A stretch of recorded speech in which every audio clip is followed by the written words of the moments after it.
people of Najjar and Shia leadership opposed the occupation by this illegal militia and are putting pressure on the militia to withdraw. We're encouraged to see more Iraqis take responsibility for resolving the standoff in Najjar. In all these ongoing operations, our troops continue to face serious danger. And this government is giving them every means of protecting themselves and every means necessary to gain victory. We're fielding the most technologically advanced military forces ever seen. Forces that are agile and flexible to destroy components and life.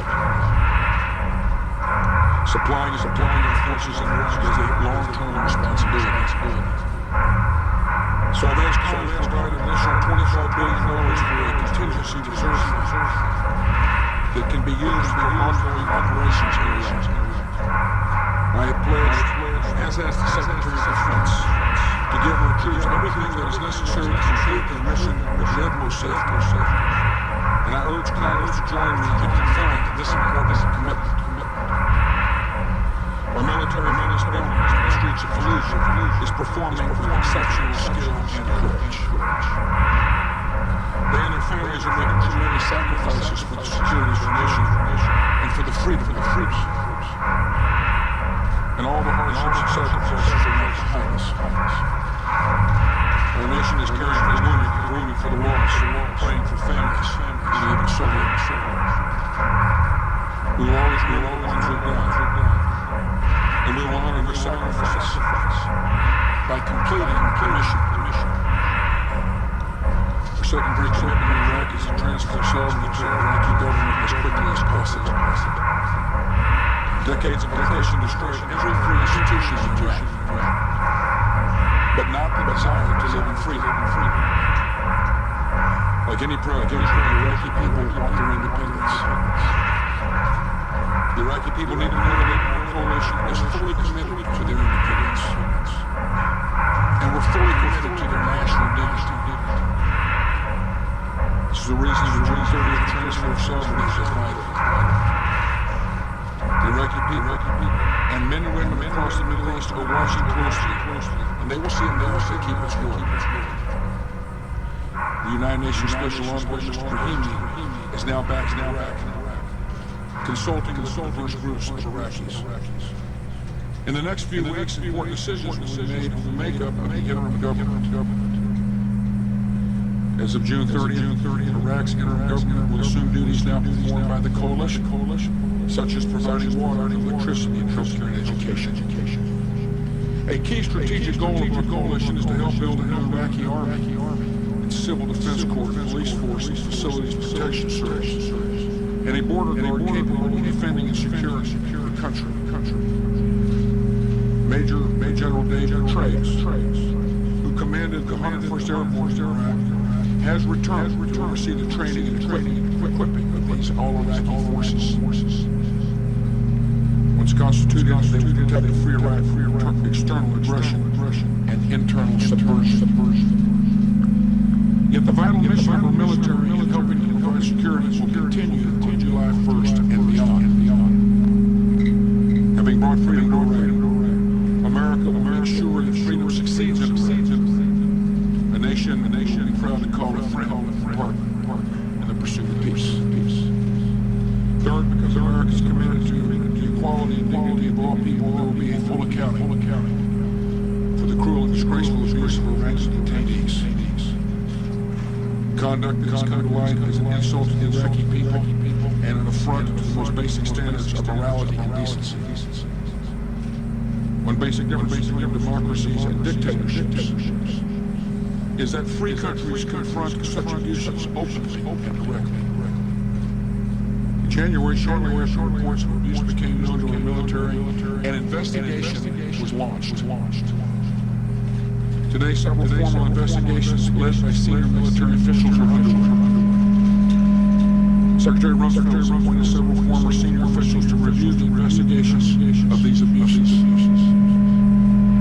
Some soldiers have already been charged, and those involved will answer for their conduct in an orderly and transparent process.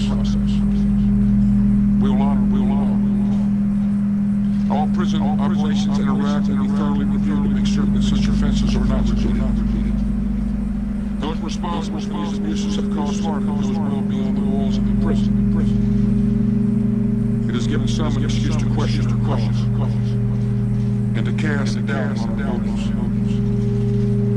Yet who can doubt that Iraq is better for being free from one of the most bloodiest tyrants the world has ever known?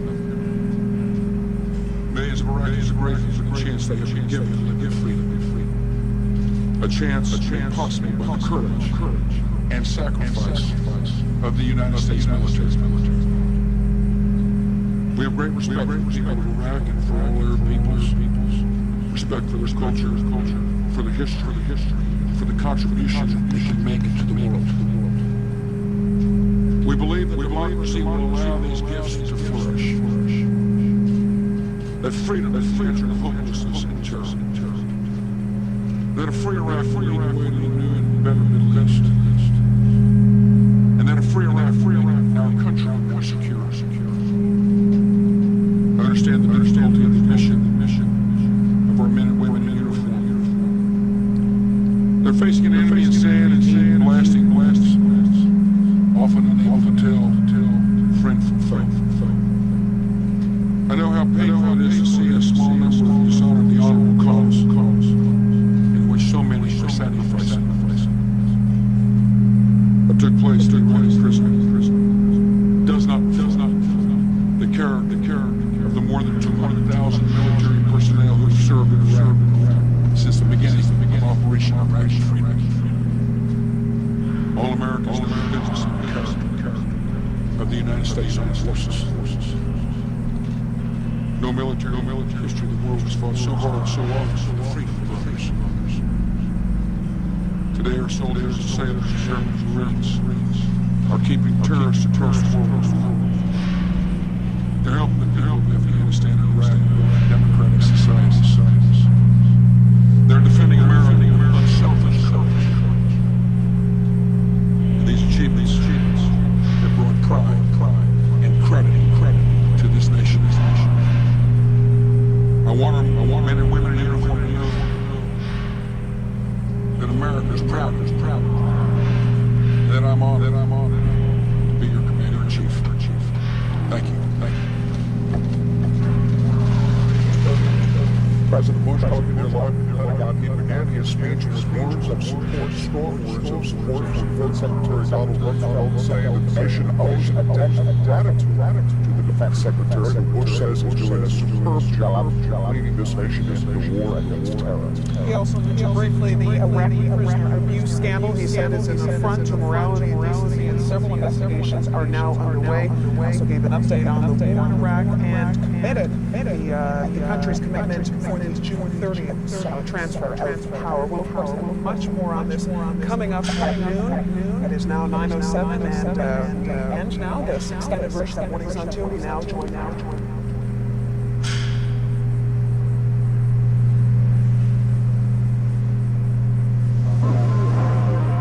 However, some officials here at the White House now say that perhaps that what also outside the administration, I should point out, now say that perhaps that wasn't such a shrewd move because it opened the floodgates for Democrats to call for Secretary Rumsfeld's resignation and for Republicans to be more open about the fact that they think he might be a liability. That's why you saw officials here over the weekend, and then of course the president himself come out. As one official said that what they were trying to do was stop, as he called it, mattress mice from trying to take the story and run, essentially to the point where the Secretary Rumsfeld perhaps would have no choice to resign and wanted to stop that.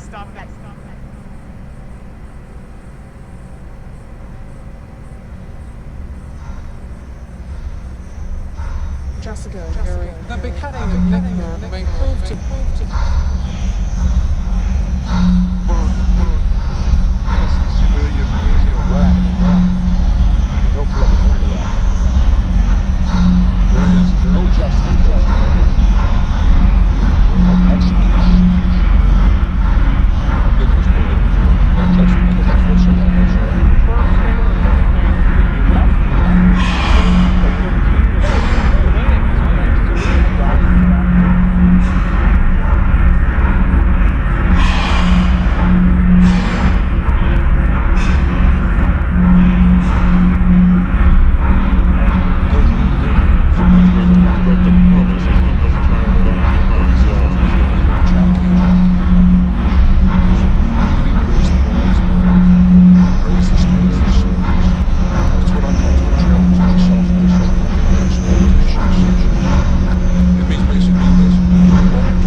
the Iraq situation regularly in the run-up to the June 30th transfer of authority. So how deep are the differences between President Bush and Senator Kerry on what to do now about Iraq? In the Republican camp, Kenneth Adelman was director of the Arms Control and Disarmament Agency in the Reagan administration. He now serves on the Defense. This is now from the White House.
Thank you and good evening.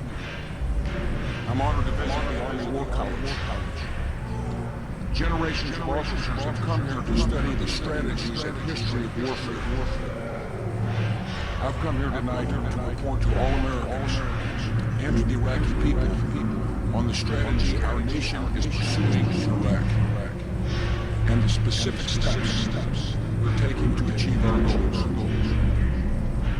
The actions of our enemies over the last few weeks have been brutal, calculated, and instructive. We've seen a car bombing take the life of a 61-year-old Iraqi man, Izzadin Salim, who was serving as president of the Governing Council. This crime shows our enemy's intention to prevent Iraqi self-government, even if that means killing a lifelong Iraqi patriot and a faithful Muslim. Mr. Salim was assassinated by terrorists seeking the return of tyranny and the death of democracy. We've also seen images of a young American facing decapitation. This vile display shows a contempt for all the rules of warfare and all the bounds of civilized life.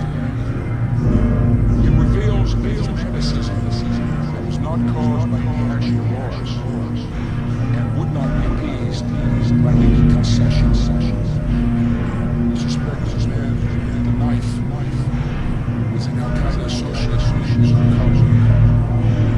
Yet other terrorists know that Iraq is now the central front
hospitals, but they don't build any. They can incite men to murder and suicide, but they cannot inspire us to live in hope and add to the progress of their country. Terrorism only influences violence, and their only agenda is death. Our agenda, in contrast, is freedom and independence, security and prosperity for the Iraqi people. And by removing a source of terrorist violence and instability in the Middle East, we also make our country more secure. Our coalition has a clear goal, understood by all, to see the Iraqi people in charge of Iraq for the first time in generations.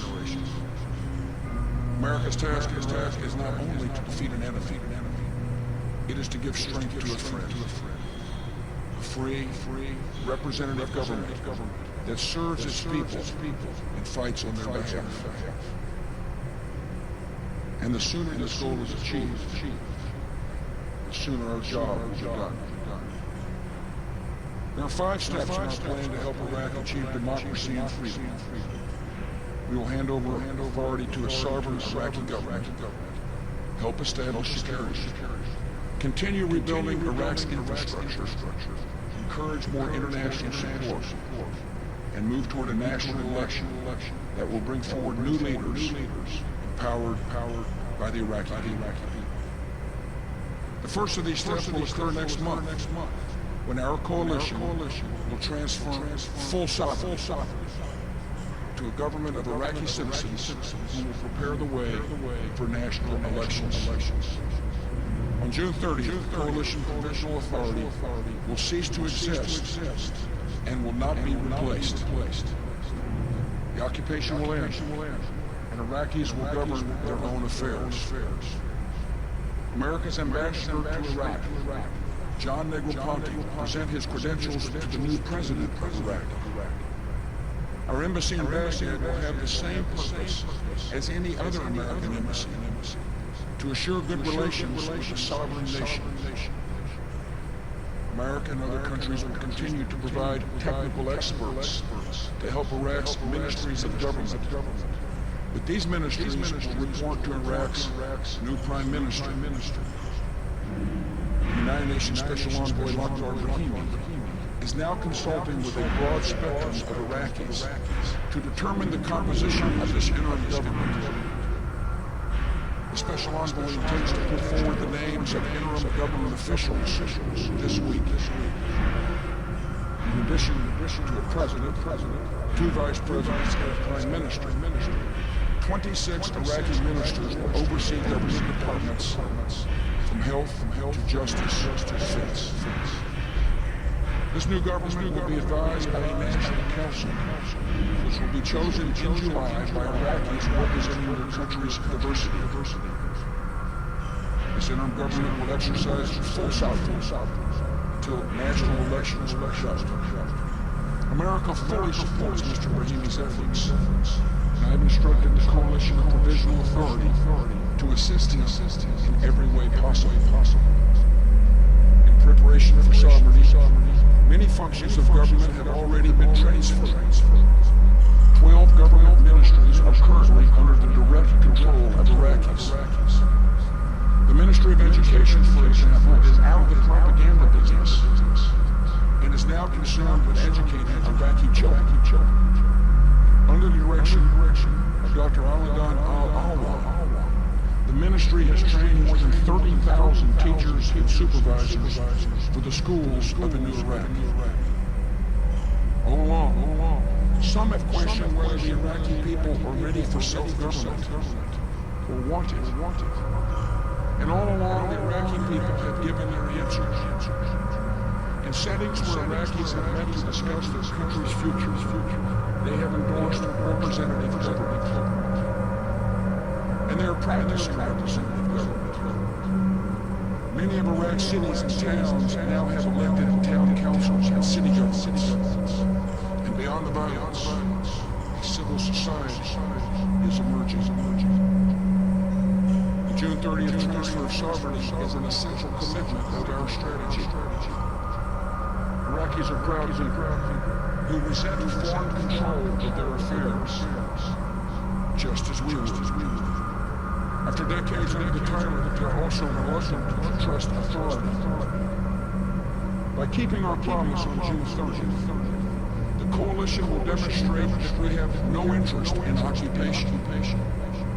And full stop will give Iraqis a direct interest in the success of their own government.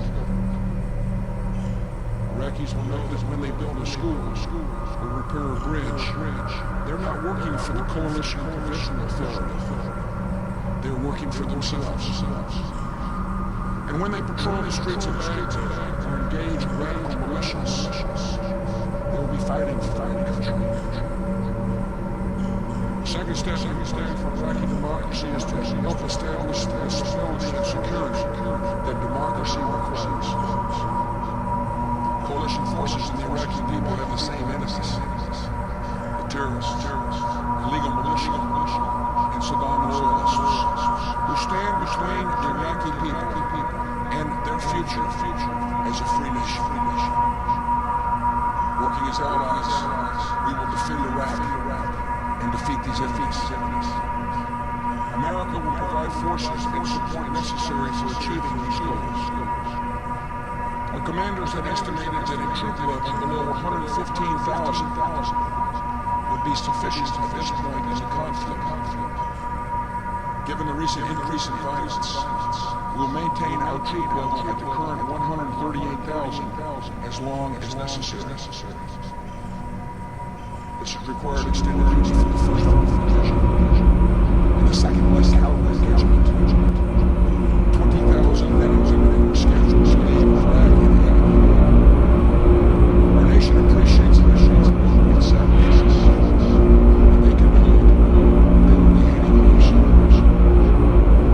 General Abbas and the commanders of Iraq are constantly assessing the level of troops they need to fulfill the mission. If they need more troops, I will send them. The mission of the forces of Iraq is dangerous. Our troops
Iraq.